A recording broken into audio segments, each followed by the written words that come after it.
The week began with rocket attacks by Daesh. They were fired at Turkey from across the border in Syria and hit in the southeastern province of Kilis. 4 civilians, including 3 children, died in the latest attack. The town often comes under rocket fire from the Syrian side that's controlled by Daesh. At least 19 people have been killed in the town by shelling by Daesh since mid-January. There are more than 100,000 Syrian refugees in the area.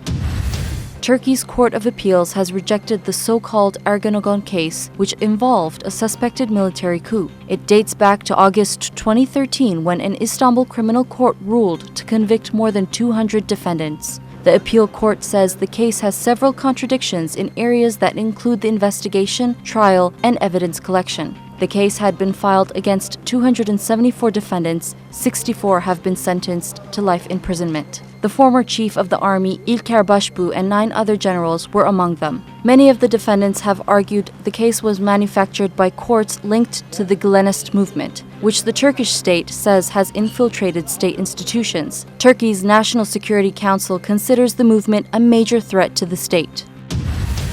German Chancellor Angela Merkel and the President of the EU Commission, Donald Tusk, paid a visit to Turkey. Their arrival coincided with the recent implementation of the refugee deal between Turkey and EU. The head of the bloc and Merkel both praised the deal and Turkey, despite it coming under fire by some EU leaders. No one has a right to lecture Turkey what you should to do.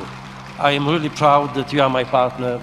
Before the conference, Merkel visited a refugee camp in border town of Nizip in Gaziantep, accompanied by Turkish Prime Minister Ahmet Davutoğlu.